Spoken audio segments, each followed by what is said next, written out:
This episode of DG's Courtroom is sponsored by Draft, a daily fantasy app where your chances of winning are almost 3 times better than on FanDuel or DraftKings. On Draft, it's draft day every day. You can do a simple snake draft for one day whenever you want. Drafts take just minutes to complete. Download Draft now. Be sure to enter the promo code DFBPOD when you download to get a 100% deposit bonus. And with that, we are off. Welcome to the show for Monday, January 16th, 2017. It is Martin Luther King Day in the United States, and that means for NBA fans, it is a glorious day. In terms of watching basketball, it's awesome. You have games starting at 1 p.m. Eastern and going all throughout the day, the last game starting typically when late games start here around 10 p.m. Eastern. Now, for DFS purposes, this gets somewhat complicated. Now we have, at least on FanDuel, and I didn't even get a chance to check DraftKings before I started the podcast. We have an early slate starting at 1 p.m., an all-day slate, which of course also starts at 1 p.m. Eastern, and then we have a late game slate, which starts at 7:30 p.m. Eastern. The all-day slate is 9 games. The early only is 5 games, and the late slate is starting at 7:30 Eastern is only 4 games. So the first thing you're gonna have to do on Monday, Martin Luther King Day, is figure out which slate you want to play. Can you be ready for that 1 p.m. lineup lock? And if so, can you play the all day? And if you play the all day, you're gonna have to take risks because obviously you're not going to know what's if injury news is like always, it's going to break 6, 7, 8 p.m. Eastern or whatever, and you're just not going to be able to know by 1 p.m. Eastern. It's going to be impossible. So it kind of depends on if you have how much research time do you have, are you capable of doing early in the day, and then also how kind of risky do you want to be on those late games when it comes to deciding which slate you want to play. But it's an awesome slate, and I would recommend if you can, at least play a couple tournaments in the all-day 9-game slate because the 9 games, they're all beauties. It's fantastic. So I wish all 9 games were at like a normal 7 p.m. Eastern lineup block. I know for myself, it's going to be very hard for me to get ready by 1 p.m. because I have like meetings all morning. So that's going to be tough. But if you can find a way, try to play all the games. But it's your money. Be smart. Do what's best for you. If you can only play the late games, the 4 games that in the late slate, just do that. I guess I should have said who I am first, right? Welcome to the show. I am the judge. I have my gavel. I am Daniel Green. You can find me on Twitter at DanielAGreen1. Hope you guys had a good weekend. I get lots of questions about when is the podcast going to happen? Is there going to be a DG Courtroom podcast? Right now, I am shooting for just Monday through Fridays, and then the judge sleeps all weekend, so I can also prepare to do the weekday podcast for you guys at 3, 4 in the morning. Occasionally, I'll try to throw in a weekend podcast if I can. So that's kind of where I currently stand on. So Monday through Fridays, as long as the judge does not come down with a mystery illness going in the NBA, there should be a podcast, or barring some other, real life situation happening, which could happen. Also, let's rate, review, and subscribe to the podcast. You guys know that by now, right? And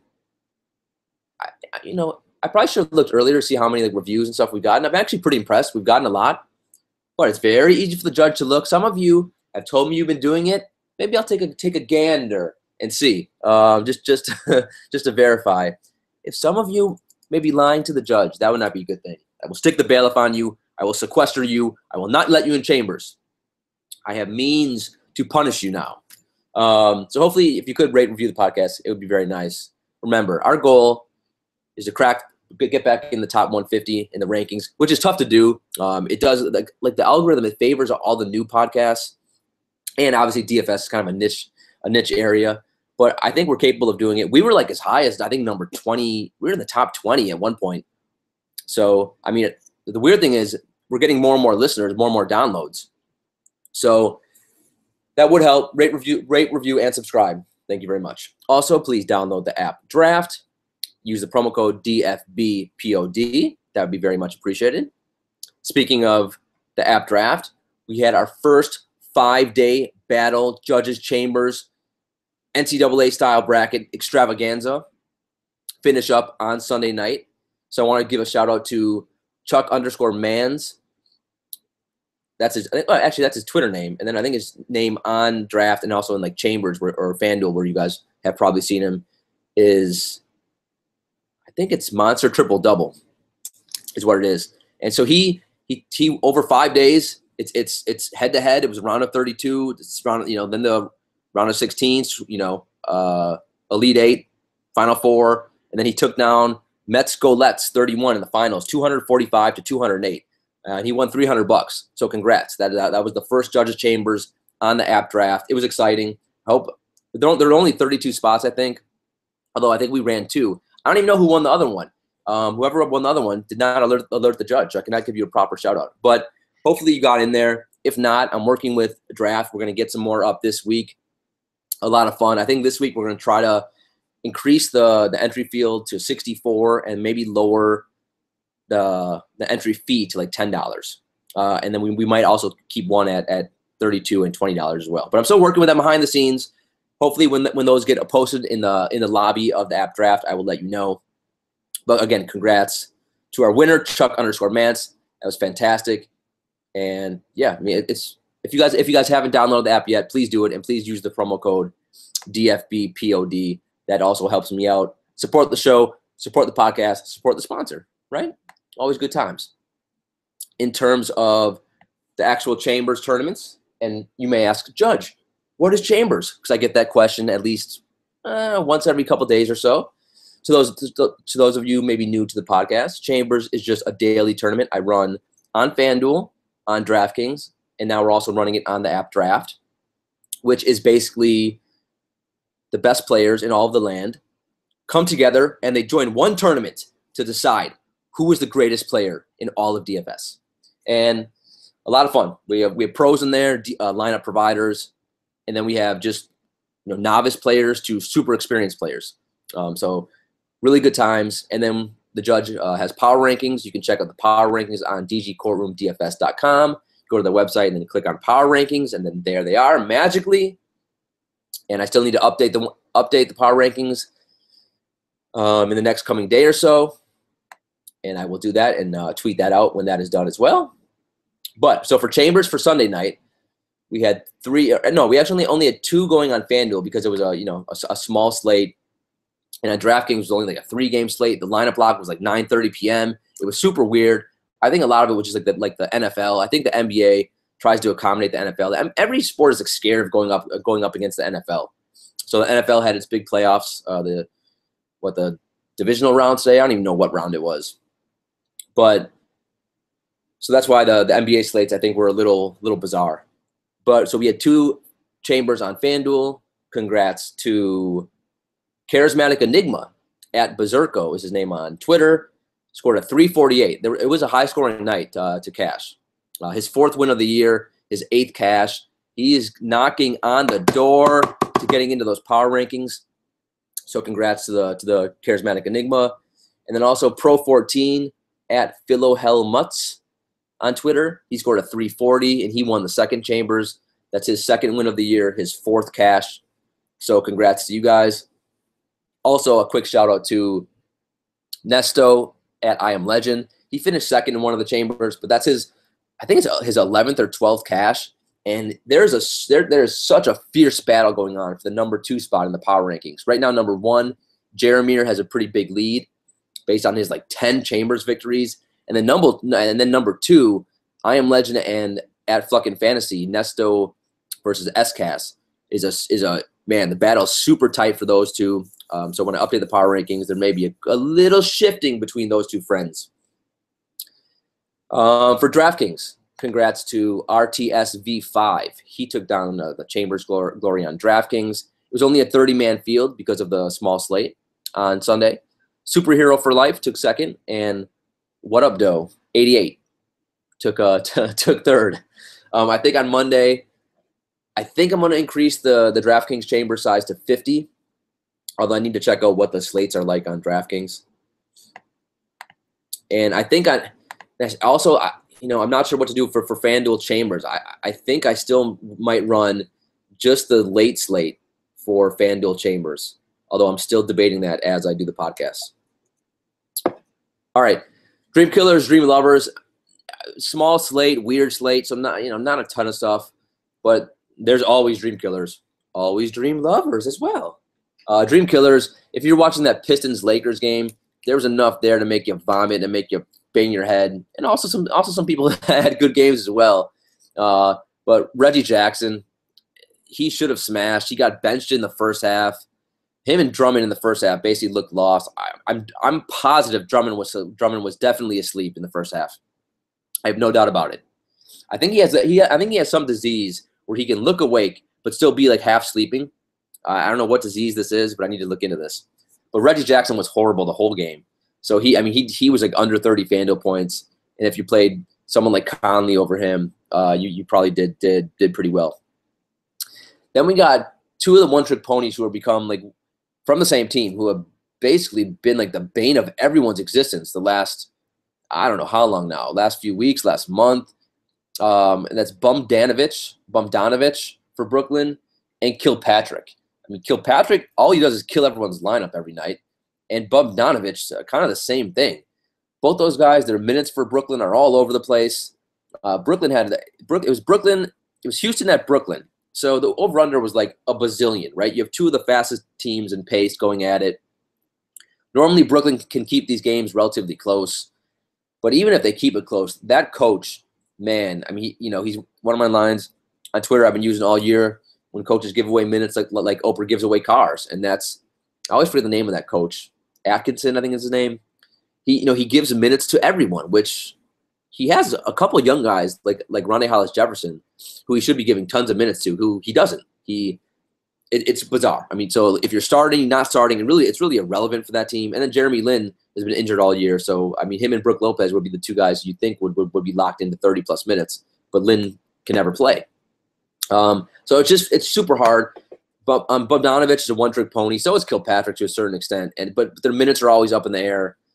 So they both had horrible nights on Sunday in a dream elite situation in terms of pace and matchup, and it just didn't happen for those two. Also, Waffle House Randall, he was just gravy was dripping out of his pants. It was just a man. He's come. I thought he was going to turn the corner about a week or two ago. He was clearly the Lakers' best player. He's regressed lately. The Lakers, their entire team, they stink now. Wow. I mean, they started the year with such promise. Even though Luke Walton, another team, he was giving away. He was the original guy who was giving away minutes like Oprah giving away cars. He was playing everyone like 24 minutes. But they were at least winning games. Lately, they've been losing every game.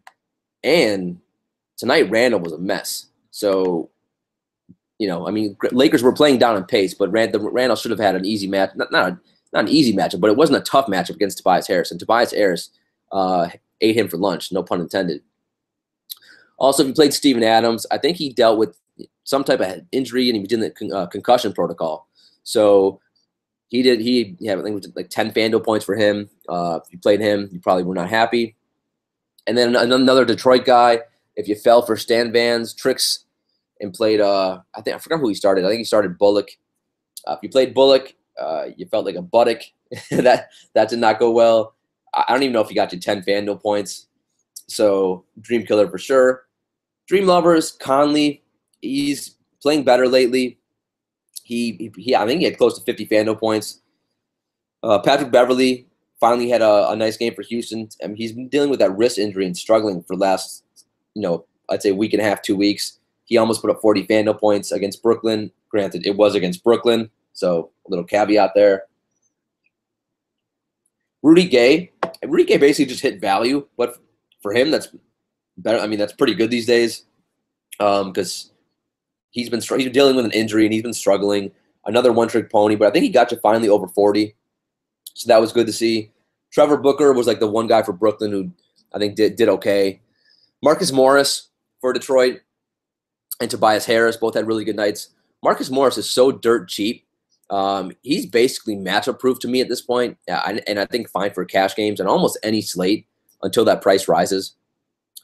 Trevor Ariza was good for Houston. And then Enes Kanter. Enes Kanter's price continues to rise, but especially because Adams went out, all the minutes in the world and all the shots in the world for Cantor on Sunday. He took advantage and he smashed. And then finally, I'll have to mention his name once because people new to the show might not know who I'm talking about, and that is Doug McDermott.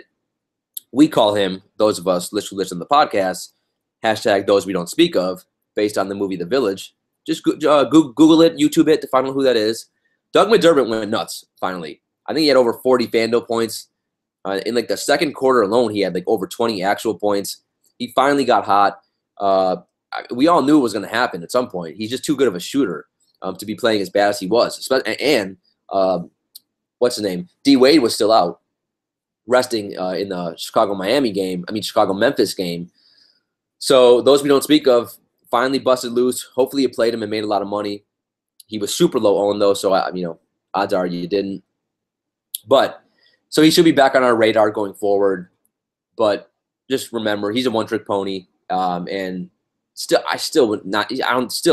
no way in hell would I think he's a safe play for cash. Our injury news for Monday, and remember, with all the games spread out by 1 p.m. Eastern, I mean, you're probably not going to know a whole lot. You'll know a little bit about the early games, but like for the games, late in the day, you probably won't hear anything. Lance Thomas, I think he's doubtful. Left orbital fracture. Does not sound good for him. So, also there was an article in a bunch of the New York papers today about Jeff Hornacek changing up his starting lineup. Although I've heard that like 10 times this year. So until he does it, I really won't believe it. Although the Knicks have been awful lately. I don't know, what have they lost? 10 out of 12, something like that. And defense, they've especially been bad. And then they got the Derrick Rose situation. So I think it's just a matter of time before finally guys like Justin Holiday do start get even if they're not starting, start getting a ton of minutes. But when that's going to happen, not really sure. Porzingis is still dealing with that Achilles injury. So when he is out, I still think Carmelo is almost a lock and load. His usage rate takes such a massive jump without Porzingis. So if Porzingis is out, Melo is still a really good play on Monday. Mo Harkless is dealing with a calf strain. Ronnie Stuckey is going to be out with a hamstring. Evan Fournier is doubtful with a right foot. Jeremy Lamb looks like he's dealing with a foot injury. Tyler Zeller, he's got a mystery illness. He's doubtful. Looks like Avery Bradley is going to play on Monday, although I've heard conflicting reports. If he plays, Isaiah Thomas does take a little bit of a hit, and I think guys like Crowder and Horford do as well. So the one thing about this slate that makes it a little tough, there's not a ton of value out there. So I was hoping that Bradley would not play, and also some more injury news. So hopefully some more will open up as the day progresses. Rodney Hood, he's out with a knee injury. When he is out, I did a little research on this, and where's my data? Where is it? So Gordon Hayward. Well, first of all, with Utah fully healthy, it's been a nightmare in terms of playing in DFS. So all those, it's just been hard. Derek Favors has been okay because he's so dirt cheap, but otherwise they spread the ball around pretty well. So it's been hard to kind of and plus they played a super slow pace. Now they do get Phoenix on Monday, which makes them intriguing. And now I don't like to see Rodney Hood hurt, but the fact that he's hurt,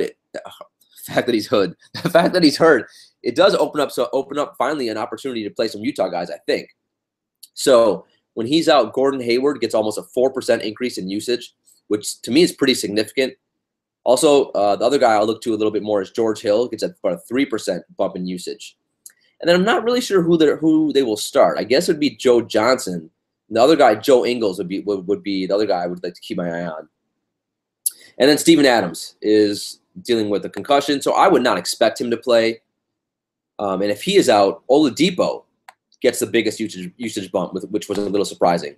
He gets a 3.1% usage bump, and then Enes Kanter, not surprising, gets a 2% bump. So both those guys are going to be really good plays if Adams doesn't play on Monday.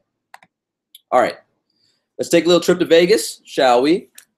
So like I said, all pretty good games. The worst game on the slate is the Utah-Phoenix game in terms of over-under, but that over-under is still 202, and then you have the team with the slowest pace going up against the second fastest in the NBA.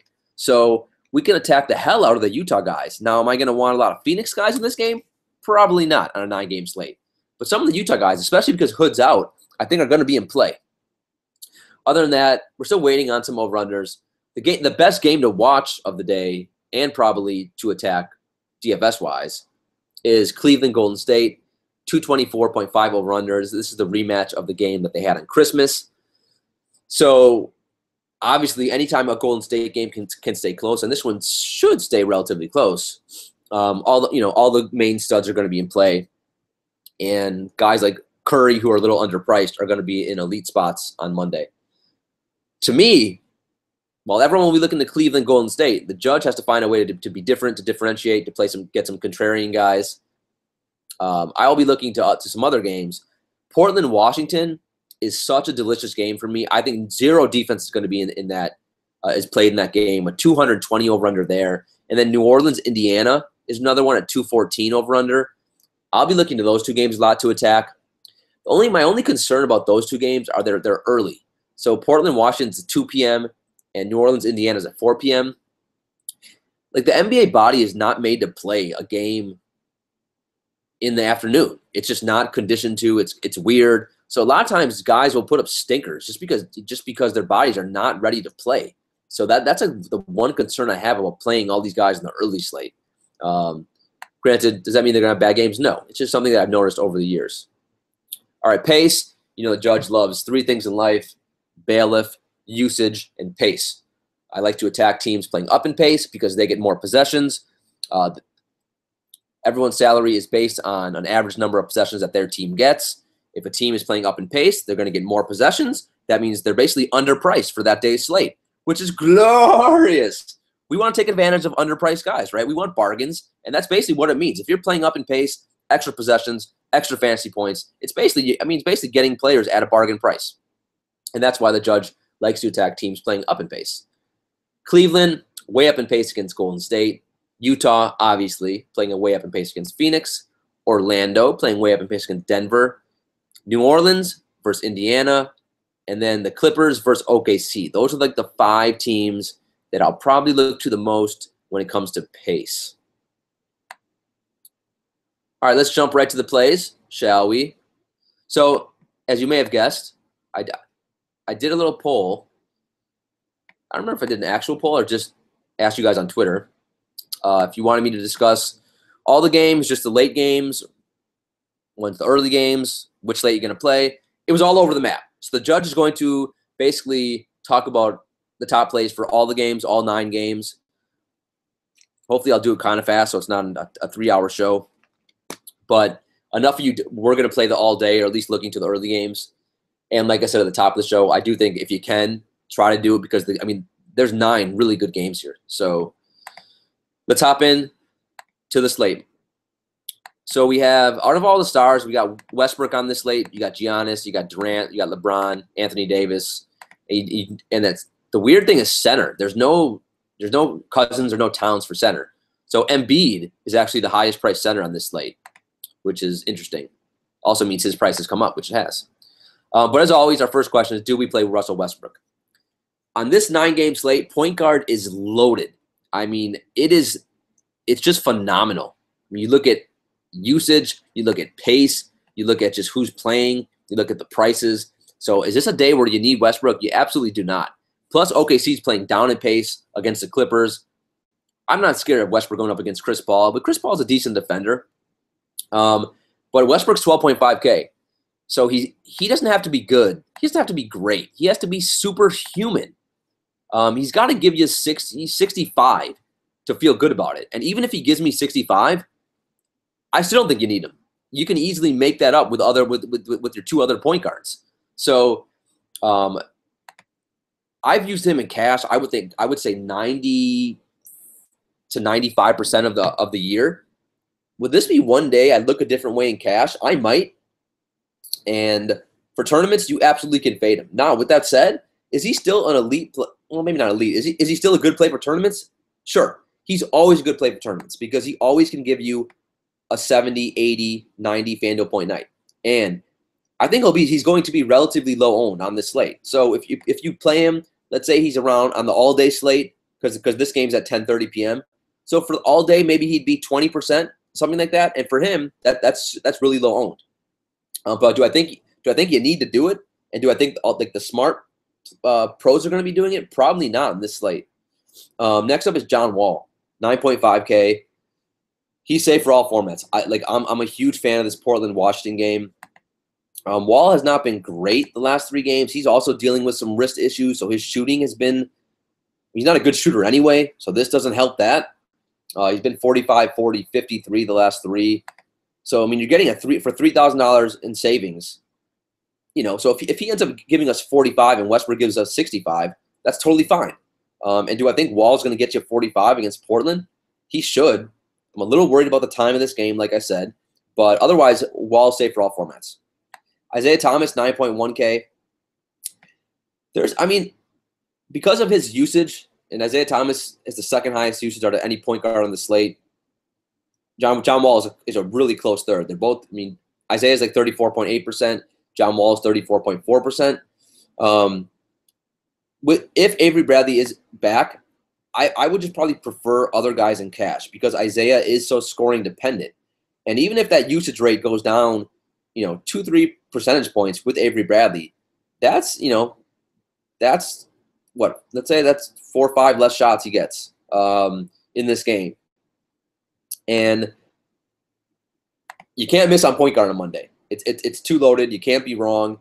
And Isaiah is just so scoring dependent. I'd rather go somewhere else where I think it's a little bit safer. Now for tournaments, will I use Isaiah? Sure. Always a good with that usage rate. Always a good tournament play. But just know also Boston is playing down a little bit in pace on Monday. Chris Paul, 9.1K. Love this play. I love attacking Russell Westbrook on the defensive end because he doesn't play any. He plays 0 defense. So Chris Paul, he's kind of been sneaky since he's been back from injury. 46, 38, 56, 42. Quite honestly, out of Westbrook, Wall, Isaiah, Chris Paul, he may be the safest out of all of them. It's just super hard to envision a way, if that game is close, how he doesn't give me 45, almost 50 FanDuel points. Remember, Blake Griffin's out. So CP3, super safe, all formats. And I love pairing up Chris Paul with a guy like DeAndre Jordan, especially in tournaments. Steph Curry. So Curry's 8.9K. He's coming off a horrendous day on Christmas versus the Cavs. Did he have 30 FanDuel points that night? I think it was right around there.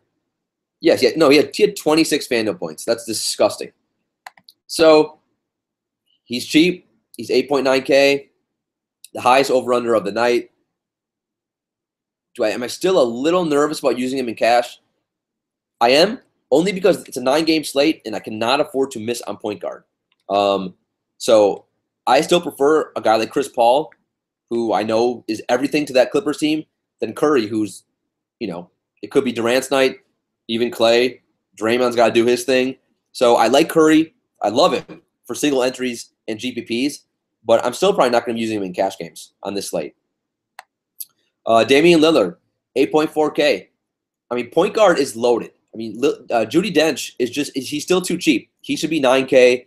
He's priced because he was out for a while, and then he came back. Maybe he wasn't 100% because his first couple games back were not great. He still was letting CJ McCollum take a ton of shots. I don't remember if it was Friday or Saturday. I mentioned on I think it must have been Friday's podcast where I mentioned I think he was 8.3K on that night. So I expected his price to jump a lot, and it did not over the weekend. And I told a lot of you guys to play him on Friday. A lot of you did, and he ended up being, I think, either the top or second highest scoring point guard with 46 FanDuel points on that slate. And he won a bunch of you in the hundreds on Friday. So I think this is the exact same thing. The only difference is this time the slate's a lot better. And for some bizarre reason, if you look at defense versus position, Washington is really good this year. They give up the second fewest FanDuel points to point guards. I don't know how the hell that happens, because John Wall is like a sneaky good defender, but they play like this game is going to be such a fast-paced game where Lillard's going to easily. I just another game. I cannot envision him getting less than 40 FanDuel points. So he's a guy I think safe for all formats. And could you use him in cash? Yeah, I mean, I really do think you could if you want to. I'd probably still rather get a guy like Chris Paul, but I also will stack this game. I will have a John Wall, Damian Lillard lineup, and I think Lillard's fine for all formats. He's too cheap. I'm telling you, a week from now, he's going to be like 9.2K. So take advantage of it now. Kyrie Irving, 8K. You would think he's due to have one stinker against Golden State because he's been so good against them. 50. What do you have on Christmas Day? He had 59 FanDuel points. I mean, one of his best games of the year. Cleveland's on this long road trip. I think this is their 6th game on the road in a row. He's kind of the last 3 has not been good. 36, 17, and 30. You would think he'd get pumped up for this game. I like it. It's hard not to like anything about him for this slate. But I just can you use him in cash? Sure. To me, I would just prefer to grab a guy like a Chris Paul. That's just my thinking. But Kyrie's fine. I obviously will have a ton of exposure in single entry tournaments and also GPPs. Kemba Walker. The one thing I don't remember if I mentioned this on the pod or not, and I do look at this is I look at splits. So someone's away stats versus their stats at home.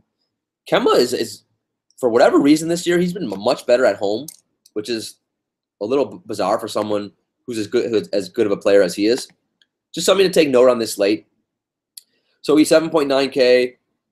He's still been somewhat of a roller coaster, and Batum is back. When Batum was out, he was really good for a few games. Last game, I think he was in the 20s. They are playing a little bit up in pace at Boston here. So, I mean, Kemba's fine. And I do like the point guard duel. I'm gonna stack. They have a mini stack of this game as well, where I'll have a Kemba and Isaiah in my lineups. Is it unthinkable to think that Kemba outscores Isaiah Thomas? Not unthinkable, especially with Avery Bradley back. But yeah, I'm just not going to use Kemba in cash on this slate. Single entry tournaments, though he's perfectly fine. Jeff Teague, 7.9K. I think I'd prefer Teague to Kemba on the slate because New Orleans, what do we like to attack from New Orleans? We attack their point guards. They've been atrocious all year. Another game where I think zero defense is going to be played. Indiana has been weird, man. I think the last game, I think they were in London and they got absolutely. They were somewhere overseas, I think. There's all these overseas games now, or not overseas. All these foreign games. There's a Mexico City game, a London game. I think they got blitzed by Denver in London. But he's been really good all year long. 7.99K in a game where there's going to be zero defense being played. Let me see. Why was there? Yeah, the over-under here is 214. So, yeah, I mean, I'm fine with Teague. If you don't want to spend up for a Westbrook, even a guy like Wall or a Chris Paul, you want to go down a little bit, I'm fine with a guy like Teague on this slate. He can get me, I think he's going to get me between 35 and 45 FanDuel points. Eric Bledsoe. If you want to do it in tournaments, it's fine. They're playing Utah, though. He's 7.7K. Some of you guys probably noticed over the weekend, I played Elfrid Payton against Utah. And, on Twitter, a lot of you guys were like, oh, my God, I can't believe you pulled the trigger. How'd you do that? Why'd you do that? Some of you before the game happened, you were like, he's an idiot. Or you were like, the judge, yeah. You're like, you're an idiot. He referring to the judge. So that situation was a little different, right? Because the slate was like a 4-game slate. Also, Peyton was 4.8K. So here you got a 9-game slate with point guards everywhere. Like legit superstar point guards everywhere. And Bledsoe's not cheap. He's 7.7K. So a little bit different of a scenario. But yeah, if you want to do it in a tournament, Bledsoe's going to be super low owned. I mean, what?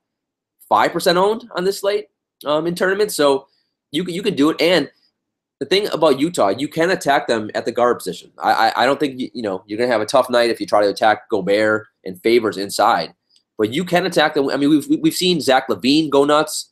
Now Elfrid Payton put up 60 FanDuel points on him. So could Bledsoe? Sure. Is it likely? No. Dennis Schroeder. I'm a little nervous here about Dennis the Menace. He basically got benched the last game. I think it was Sunday, actually. It wasn't on the main slate, so I didn't play it. But he only got 24 minutes, 12 FanDuel points. The game before that, I did play him, and he got 11 FanDuel points. And he lit all of my lineups on fire. So I'm nervous. I think he got benched for like Delaney, that bum, on Sunday too, who came in and had like 9 assists. So Schroeder's been good all year offensively. Defensively, he's a train wreck. So I was always surprised he didn't get benched sooner, because I think it's justified if you want to bench him for defensive purposes. But so he's going to be a tournament-only play for me on this slate, maybe single entry, because they're playing the Knicks, and the Knicks have been atrocious defensively all year long. Recency bias is a big thing, so Schroeder's going to be super low-owned. He does have upside, but the minutes have been way down in the 20s the last 2 games, and he's been 2 bombs in a row. But I will have a couple lineups where I play him in tournaments. Drew Holiday, it's hard to touch Drew Holiday right now. He's 6.6K, and now Tyreke Evans is basically back and playing 20 to 30 minutes, somewhere in there. And every second that Tyreke and Drew are on the floor together, Drew's going to hide in the corner like a scared little girl or scared little boy, scared little child, and not get the ball. So the usage is going to be way down. You want to play him in tournaments, you can do it. I'm not going to. Derrick Rose, 6.2K. Yeah, I mean, I just don't want to do it on this slate. I'm worried about his minutes. Even when he does play well, he's such a one-trick pony. He never passes the ball. Even with Porzingis out, I mean, if he gets you like 30, that's like a minor miracle. So, I mean, Atlanta guards do stink, and again, I think that's why Dennis is getting benched. I mean, they give up like the first or second most FanDuel points. So if you want to throw Rose in a tournament or so, you can do it. But I will have very limited exposure. George Hill, 6.1K. I know a lot of you guys love playing George Hill, and if there's a day to do it, if you want to spend down, you can do it on this slate. You can do it because I mentioned at the top of the show, Rodney Hood's out. He sees close to a 3% usage bump without Rodney Hood. Also, they're playing at Phoenix. So he's getting, an extra 15, 20 possessions on this slate. So he's underpriced for Monday. And I think he may be fine for all formats. And I'm not a big George Hill fan. I've seen him play for too many years. I think he's super overrated. But for this slate on Monday, he's fine. So look at Elfrid Payton. He has one good game against Utah. His price goes from 4.8K to 6K. I loved him at 4.8K. Do I love him at 6K on a 9-game slate with all these point guards? Not really. Especially recency bias. Everyone will probably jump to play him a little bit. You can attack Denver guards. They stink defensively. So if I have like 10 lineups, I mean, Elfrid, maybe he makes 2, but probably only 1, if that. Marcus Smart. If Avery Bradley's back, no way in hell would I play Marcus Smart at 5.7K. And then, I mean, this is another problem. You get TJ McConnell and Brogdon. The problem on this slate is value. There's just not a ton of value. McConnell and Brogdon were great plays when they were 4K, 4.5K. Now they're both 5.4K. Philly plays Milwaukee. Both these guys are okay, but limited upside. I prefer Brogdon over McConnell, but like it's going to be a struggle for either of these two to get 30, and that's basically you need them to get 30 FanDuel points at that price. So I won't have a ton of exposure to those two guys. And then, I mean, you really got nothing under 5K. You got Moutier sitting there. You got Delaney if you want to go back and think he's going to get some more minutes for Atlanta. But otherwise, I mean, point guard's not the position for me to save on Monday right now. All right, shooting guard. Man, I mean, unbelievable the amount of good plays at point guard. I mean, just in general, the NBA right now, has to be the best point guard's ever been. All right, shooting guard, Giannis, 10.3K. Shooting guard is not like point guard. So I think for opportunity cost reasons, if you can afford Giannis, do it. Because unlike, whereas point guard, if you don't play Westbrook, you can make up those points playing a Chris Paul, and a Damian Lillard or a Chris Paul and a John Wall or a Steph Curry and George Hill. It's shooting guard. You can't really do that. So Giannis, for me, he is in my cash games right now. Safe for all formats. It is a back-to-back for Milwaukee. You got Joel Embiid, trust the process versus the Greek Freak. That should be a fun matchup to watch. That's a 3:30 p.m. Eastern game. So a lot of us who work probably won't be able to watch it. But yeah, Giannis, great play on Monday. Also, then again, I don't know who. I have no idea who for Philly's going to be guarding him. Gerald Henderson, Covington, Ilyasova. I have no idea. He should be able to destroy those guys. CJ McCollum, 8.6K. I mean, he's just too dang expensive. I don't want to pay that much for a one-trick pony. I mean, he's priced like Lillard's going to be out. With Lillard back, it's just hard for me to envision him getting me. If he gives me 40, I think that would be great. But is that really enough? I don't know. So he's fine. I just don't love the play. I'd much rather prefer to play Batum because Batum's 1.2K cheaper, 7.4K. Now, he would be maybe dealing with some Avery Bradley defense, but Batum's not really a scorer. So, and he's much taller and his length should give Avery Bradley some problems. So I think Batum's fine. His first game back from injury, he had 31 FanDuel points. I don't expect a monster game from him, but I think he'll give me between 30 and 40. Bradley Beal, 6.9K. Yeah, I mean, to me, I'd prefer to play Beal over McCollum. I mean, Beal's 1.7K cheaper. McCollum is an atrocious defender. So Beal is locked into tons of minutes. He's a similar player to McCollum, if you ask me. So if you told me Beal's going to have more fantasy points than McCollum at the end of the night, is that crazy? I don't think so. I think there's actually a decent chance of that happening. So I like Beal on this slate. I think he's in a good matchup here. Devin Booker, so he's had 3 straight games, almost close to 40 FanDuel points. So his price is 6.5K. But now he gets Utah. Do I see him doing that against Utah? No. I mean, he's priced like, Phoenix gets, let's say, 100 possessions. He's going to get like 80 possessions on Monday. So do I want me some Devin Booker on this slate? No. With that said, in the tournament, can you play him? Sure. But think about it. So his ceiling is, he's been going nuts the last 3 games, right? And he still barely gets you 40. One-trick pony. If he gives me, now he's got to give me like 35 FanDuel points to hit value. So it's just not a good play on Monday night. Could it still work out? Sure. But I just don't see it. I mean, at the same exact price, you got Klay Thompson. Give me Klay Thompson. Klay Thompson's got now the highest over-under of the night, playing way up in pace.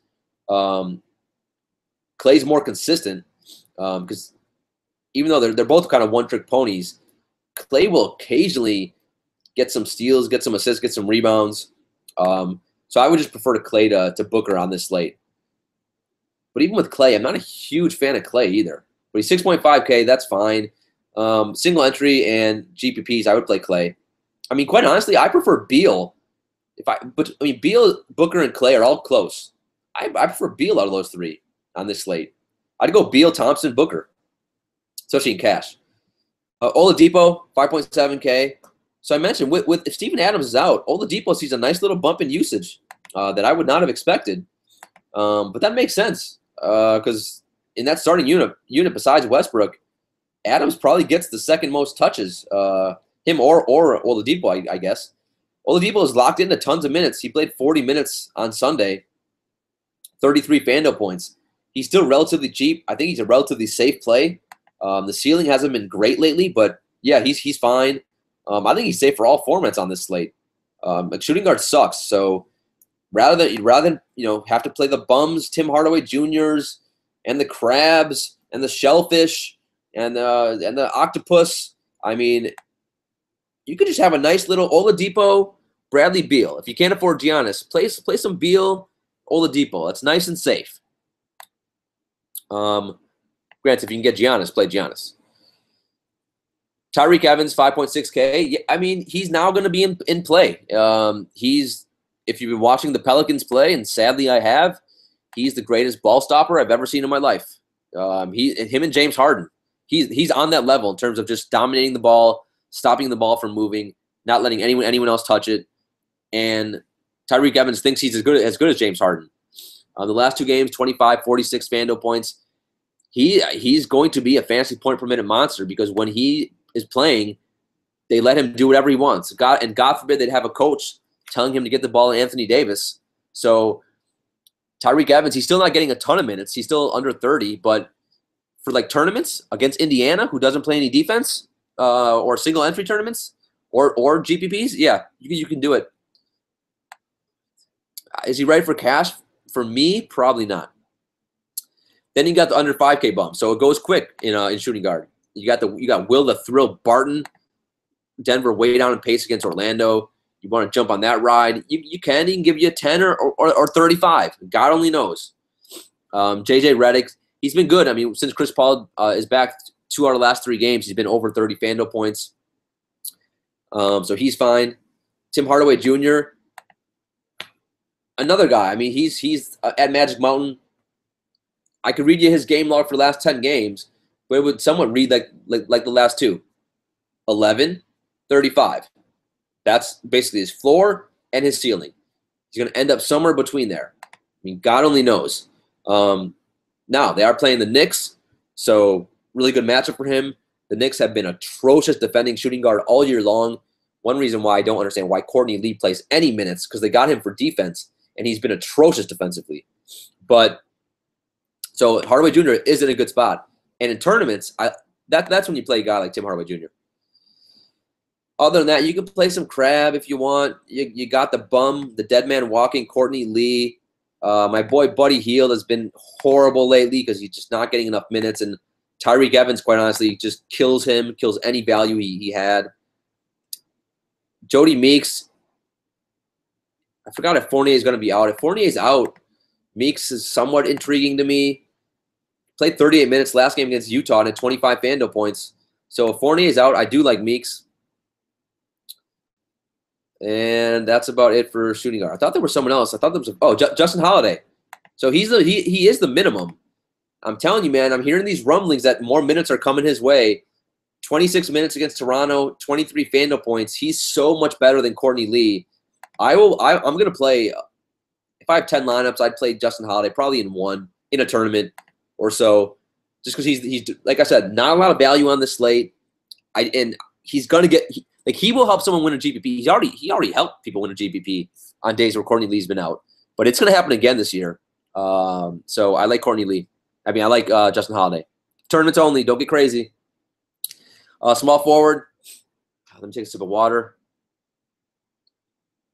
I always forget how exhausting doing these shows are, man. A lot of talking for the judge. Man. So Kevin Durant, 10K. Him and LeBron are basically the same price. LeBron's 9.9K. Both are in elite spots. If I had to choose one for cash, I would still choose LeBron over Durant, just because I think he's more vital to their team.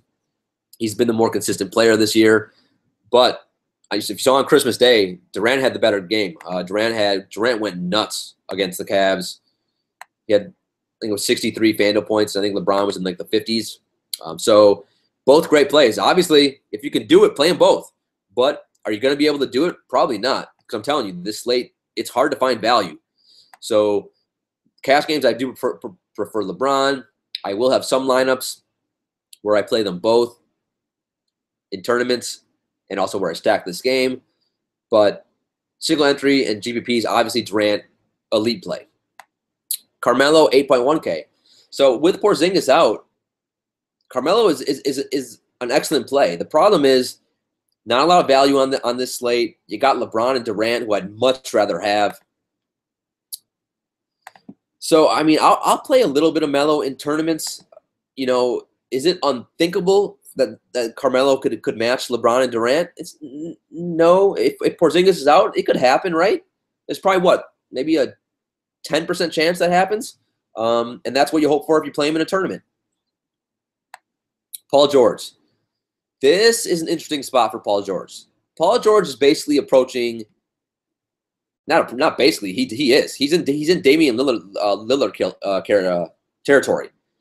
Lillard's about $1,000 too cheap, And Paul George, granted, he's been weird all year, but he's still he's 7.6K. That's way too freaking cheap. And now he gets New Orleans, who doesn't defend any position. So yeah, I mean, I'm gonna have some Paul George in tournaments. He's been bad, 25 and 29. Indiana's been a weird team all year, but I mean, he only needs to give me like 38 FanDuel points to hit value. I mean, could he give me 40 or 50 against the Pelicans? Sure, why not? That's too cheap. So, you guys should know I love to take advantage of guys when they're underpriced. So I will be having a lot of exposure to Paul George. The problem is I got to figure out where to do it and how to build the rest of my lineups, because clearly I still would rather have LeBron and Durant. But 7.6K, that's too cheap. And it's also, I mean, then you have Gordon Hayward, 7.5K. Now, I've not been playing Hayward lately because when Utah's fully healthy, it's hard to play him. But he's 41, 32, 45 the last three. The three before that, he not good, 32, 22, and 20. But now, remember, with Hood out, his usage goes back on the rise. Utah playing way up in pace against Phoenix. So, am I going to have some lineups where I play like in like a tournament, a Gordon Hayward, Paul George lineup? Sure. Like if you play a lineup like that, you're basically hoping those two somehow get close to LeBron and Durant. And with Utah playing way up in pace, could Hayward give me a 50 FanDuel point night? Sure. It's possible. Then you got to hope that Durant and LeBron, that game doesn't end up being, 140 to 120 or something like that. Super high scoring game.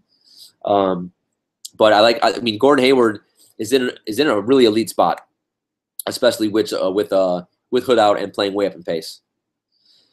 Then you got Wilson Chandler. I mean, Chandler's been hot and cold all year long, and he's on a hot streak right now. So Denver is playing down in pace, but I think he's fair. If you don't have the money to play two of the top guys at small forward, you want a relatively safe guy with a decent upside. I think Chandler's fine. Jay Crowder, if Avery Bradley plays on this slate, I'm not going to have a ton of Crowder, but he's still fine for cash games. He's going to find a way to grind out 25 FanDuel points, I think. Peasant Covington, he really killed me over the weekend. He had 12 FanDuel points against Washington, or I think it was on Friday. Man, I don't know. Like with him, I don't know. He's not a cash game player, but he does have 40 FanDuel point upside. If I have 10 lineups, I'd probably play him in one or two. I guess I prefer Aaron Gordon over Covington. Aaron Gordon's the next guy up. He's 5K, so a tad bit cheaper. Gets a little bit of a better matchup with Orlando playing way up in pace against Denver. Gordon's been good for the most part in last I'd say few weeks or so, but he will throw in an occasional dud. The best thing about him, though, the last 3 games have been minutes, 39, 36, 39. And obviously if Fournier is out or any of those Orlando guys are out, that helps Gordon a lot. So he's been 31, 19, and 34 FanDuel points. He's cheap. He's 5K. He has 40 FanDuel point upside. So, is he really a cash game player for the most part of this year? Not really. And on this slate, do you have to do it? No. But I'm telling you, value is hard to find. So, I mean, I would understand it if you play him in cash. You'd probably do it reluctantly, but it's going to be because you don't have enough money for other spots. But for single entry in tournaments, he's a really good play Monday. MKG 4.9K. He's no usage rate, but he's dirt cheap, playing up in pace. 35 FanDuel points against Philly because he had 12 rebounds, 4 assists, 1 block, 1 steal. That's what you got to hope for when he plays, because he's not going to give you a ton of actual points. TJ Warren 4.5K. I mean, his minutes he can't. He's stuck playing in the 20s in minutes, and now he gets Utah. So not an ideal matchup here. Tournaments only. Then you got Evan Turner. You got Kent Bazemore. You got Roberson. Roberson's basically for free. I mean, he's not like I mean, DeMarre Carroll. I think on Friday was 3.9K, and then or maybe it was Saturday, and then I think he was like 50% owned. Everyone played him against Brooklyn, put up over 30 FanDuel points. Could Roberson do the same thing? Yeah. Is it likely? Probably not, because Roberson is not as good as a shooter as DeMarre Carroll.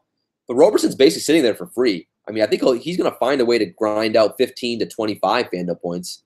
So if you really need a safe value play, just to open up, remember, if you play one of these dirt cheap bums, you're not only playing, them so so you're hoping that they give you the 6, 7, 8 times value. You're playing them so you can afford to roster a LeBron, a Westbrook, a John Wall, someone like that. So it's not only what they give you, what that particular player gives you in FanDuel production, it's what they allow you to do with the rest of your lineup. All right, power forward. Anthony Davis, 11.6K. I like it. I like the slate. You can attack the hell out of Thaddeus Young and Indiana power forwards.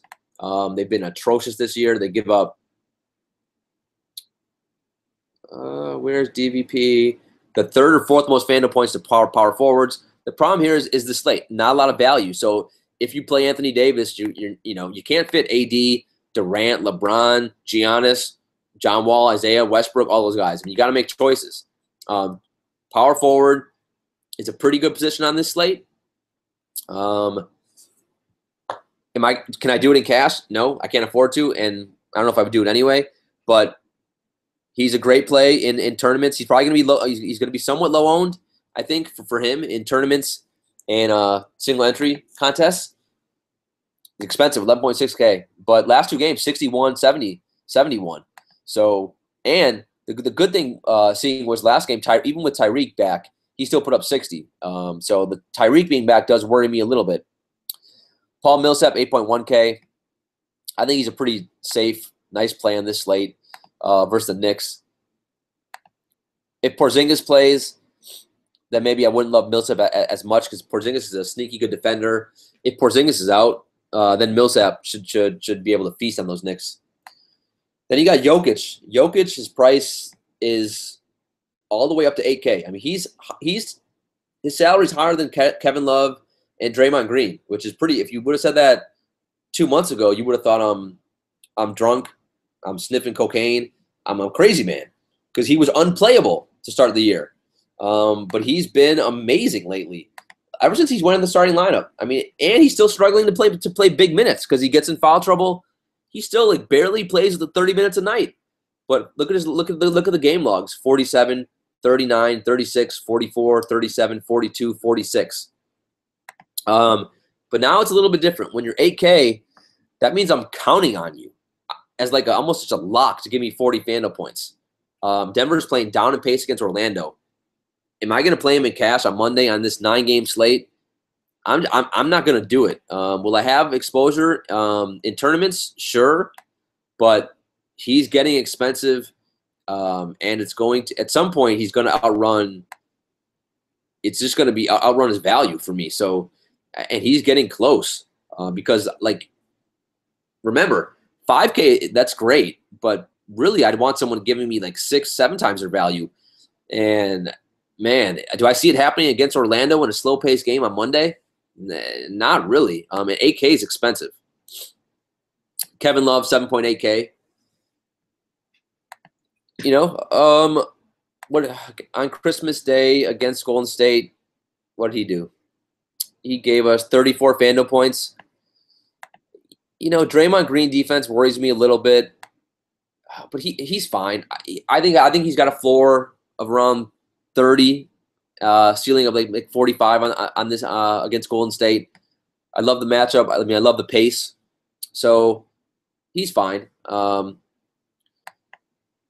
It's hard. I mean, I guess I would prefer him to Jokic, but then again, man, I don't know. I have to think about this one. Maybe I wouldn't. I mean, I've watched Kevin Love on this entire road trip for Cleveland has kind of been bizarre. And he has not looked that great. He's been 26, 27, or 36, 27, 25, 40, 32 FanDuel points the last 4 or 5 games or so. So whatever. I think, but he's still fine. I think for all formats. I mean, everyone from that Cleveland side should be pretty pumped up for that Golden State game. Same game, you got Draymond Green, 7.8K. Draymond's kind of been like kind of a forgotten man this fantasy year. But he's been consistent. I don't know if you guys have been playing him. I have not been playing a ton of him. 35 FanDuel points, 38, 36, 29, 40, 42, 30, 40, 22 the last, I don't know, 7-8 games or so. On Christmas, he was dreadful. Him and Steph were both disgusting. He had 23 FanDuel points against Cleveland. Quite honestly, I'd prefer him over Love and Jokic. I think if I had to choose between the three, I would choose Draymond. And I guess out of the Millsap, Jokic, Love, Green, out of that foursome, I would probably go Millsap, Green, Love, Jokic. Man, that's tough though, huh? I as a tournament guy, I'd be having the same lineup and rostering and rotating a lot of those guys, because all those are in pretty good matchups for the most part. Then you got Jabari Parker, 7.4K, so a little bit cheaper. I'm just not a huge another guy. I think he's getting too expensive. 34, 33, 37 last 3 games.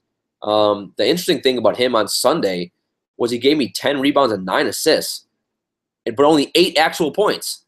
Before that, he was giving you like over almost 25 actual points a night. So I don't know what the hell happened to him to make him a Mr. Triple-Double man on Sunday. But remember, he's got to give me like 35 FanDuel points just to hit value these days. So another guy similar to Jokic, they're getting expensive. I mean, I don't love him on this slate. He's okay. Not a huge fan though. Ibaka, 6.3K. I mean, these power forwards are all just like, I don't know. Power forward is going to be a super tough position to figure out. I can already tell, as you guys would probably guess by me just doing this show. My head's spinning at these guys because they're all kind of in no man's land in price. And when I'm building my lineups, it's hard to afford guys in that 6 to 8K range, especially if you play a couple superstars. With that said, Ibaka, there's no Blake Griffin. He's in a pretty good matchup. The price Orlando's playing Denver. So a pretty good matchup. You can usually attack the Denver bigs. So I'm fine. He's fine. He's a fine cash game guy, I guess. He'll find a way to get you close to 30. Again, I don't love that play though. Enes Kanter, 6.2K. So his price keeps freaking rising, and that's annoying. But if Steven Adams is out, I would probably play him in if I find out Kanter's starting, I will absolutely play some Kanter. A ton. I'll play him. I'll play him either way. But I would probably feel fine starting him in cash games. The last 3 games, he's got me over 30 minutes, and that's always the key with him all year long. And the last 4 games, 46, 31, 39, 39 FanDuel points. So that's why the price has come up. Now he gets the Clippers. And DeAndre Jordan, everyone thinks he's a good defender. He is not a good on-ball defender. He's a good, off-ball defender. Getting blocks, getting rebounds that way. But Kanter should be able to have his way inside. Plus, I'm not even sure who the hell would be guarding Kanter. It would be DeAndre Jordan. I don't know who else they would put in most Spates. So Kanter should be able to feast. And he's cheaper. He's 1.2K cheaper than a guy like Jabari Parker. So if Kanter's starting, let me lock and load him in. Aminu, another guy. He's too expensive now, man. All these guys, where's the value? Where's the freaking value these days? So Aminu, 5.7K. I'm not paying that for a guy he's like the Otto Porter of power forwards. I just don't want to pay that price for him. Markieff Morris, 5.6K. I mean, I prefer him to Aminu just because Markieff's going to shoot a little bit, and you can attack the hell out of Portland, small forward, power forward, and center. So he's okay. Terrence Jones, 5.2K. So Terrence Jones finally started the last game for the Pelicans, and he was good, 28 FanDuel points. Quite honestly, because I don't know, like I do not have a ton of salary. There's not a lot of value. He might be one of the best value, even though usually we think of value like under 5K. For this slate, he might be a guy just to lock in our lineups. He gets Indiana. I thought I already mentioned someone attacking Thaddeus Young at the power forward position.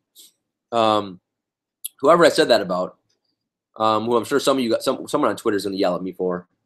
And by the way, it's like 4:15 in the morning, so cut the judge some slack. But Terrence Jones will be getting some Thaddeus Young defense. So a delicious matchup here for Terrence Jones. Price is fair. The minutes, 34 minutes the last game with Anthony Davis playing. He had 9 actual points, 8 rebounds, 2 assists, 3 blocks, and that get you 28 FanDuel points. So, because I am a little worried about his usage rate with Anthony Davis, with Drew Holiday, with Tyreek Evans. But if the minutes are there, he's always been a fantasy point per minute monster, and he'll find a way to give you 25, 30 FanDuel points, I think, on in that matchup. So, yeah, I think he's fine for all formats as long as he's starting again. Thaddeus Young, tournaments only. Derek Favors. Favors, another guy. He's fine for all formats. On this slate, he sees a little bump with Rodney Hood out. He's getting close to 30 minutes a night now, and he's still really cheap, and now he gets the Utah playing way up in pace. So power forward for me might be the position to save. I think a lot of those guys have risen in price so much that, could I see myself playing a Derek Favors, Terrence Jones as my 2 cash game power forwards? Yeah, why not? Then you got Marvin Williams and Spates and Chris and Saric and Kaminsky, and yeah, I'm not touching those guys. All right, center, Joel Embiid, 8K. So this is the most expensive he's been on FanDuel. I know on DraftKings, I think he's like 8.2K or something like that.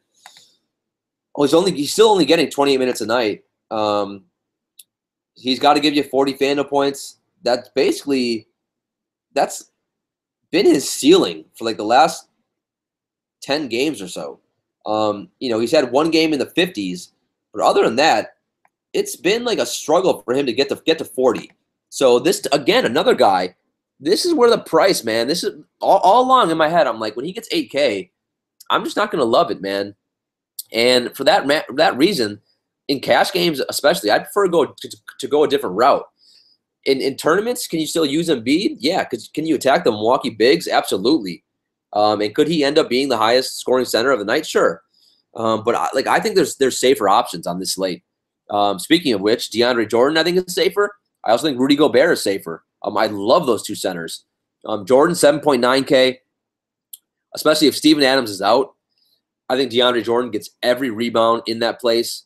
I love using a Chris Paul, DeAndre Jordan as my point guard center. You can do it in cash. You can do it in tournaments. You can do it anywhere you want on Monday, I think. And it's the last game of the night, so you get the late night hammer. I really like Jordan. I also really like Gobert. He's coming off an excellent night against Orlando where he had 49 FanDuel points. He's just super steady, super safe. Not sexy, but he's going to give you between 30 and 40 normally. Now the extra possessions, that means extra rebounds, extra blocks, maybe a couple extra shots as well for him. So, I like him. He's safe for all formats. Al Horford, 7.3K. He's okay. He's fine. Don't love it. Don't hate it. It's relatively safe. If Avery Bradley comes back, his usage will take a little bit of a hit.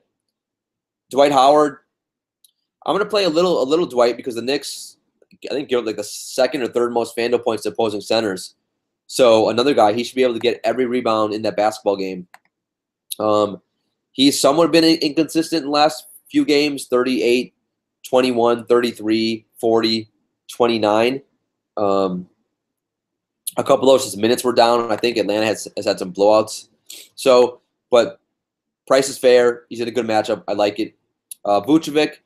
So Vucevic, I don't know if you guys have been noticing, he's been starting last couple games. The minutes have been a little up for him, 33, 32, 31 and 53 FanDuel points the last 2 games. Now he's going to get Jokic, Vucevic is a super skilled offensive guy, and he stinks defensively. So that's one reason why. Could he? Couple things. One, could he get Jokic in foul trouble? Yes. Does Jokic get in foul trouble anyway all the time? Yes. So those are some reasons why, going back to Jokic, why I would not want to play Jokic. But Vucevic stinks defensively. One of the worst I've ever seen. So does that incline me to play Jokic a little bit more? Yes. So what does this mean for the judge? The more I think about it, the more I'm going to use some Jokic in tournaments, in GPPs, because he could smash. Going back to Vucevic, also kind of a similar thing, except I just like some of these other centers a little bit more. But Vucevic, for quite honestly, I think he's safe for all formats right now. He's really cheap. He's often overlooked, especially when he was coming off the bench. He was, but I think he's relatively safe, and I'll have exposure for sure. For cash games, I just prefer DeAndre Jordan and Rudy Gobert. But for tournaments, I will play some Vooch. Miles Turner, he's been bad the last couple games. For tournaments only for me right now, but he does have massive upside. Mason Plumlee, way too freaking expensive. Greg Monroe, way too freaking expensive. Gortat, he gets a really nice matchup with Portland. The last few times I've watched him play, he's been super disappointing. I'm not sure if he's like becoming Benjamin Button and just aging up, super fast before our eyes. He's basically been in like the low to mid 20s the last 5 games. So he's probably not going to kill your lineup, but not a ton of upside. Then you got Tyson Chandler. Yeah, I don't really want to play him against Gobert, 5.4K. Tristan Thompson, 5K. Whatever, if you want, you can. Joakim Noah. I'll play Noah in some tournaments a little bit. He does have upside. Not the best matchup though against Dwight Howard. And that's about it for me for center. All right, that's it. That's the slate. We got through it all. Man, that power forward, that hurts my head just thinking about which power forwards to play. Oh, God. So, as you can tell, this is a tricky slate, but also yet a fascinating slate. Just superstars. You got really good games. It's going to be super exciting. No, I just wish they all were after 7 o'clock p.m. Eastern. But so the first thing you guys got to decide, which slate are you going to play? Which games are you going to focus on? Are you going to try to play the all-day slate? And can you be ready for a 1 p.m. Eastern lineup lock? That's the first question you got to ask yourself. And not everyone can. So if you can't, I would not risk it and just do a regular slate, like you normally do, and just play the late slate. It starts at 7:30 p.m. Eastern. But if you can, have fun with the all-day slate, and let's see what you can do. With that said, the judge has to get to bed. I'm freaking exhausted. I love you all. Hope you made some money on Sunday. Hope you had a glorious weekend. Remember, rate, review, and subscribe to the podcast. Also, download the app Draft. Use the promo code DFBPOD for me and the bailiff. We will talk to you guys tomorrow. Court is adjourned.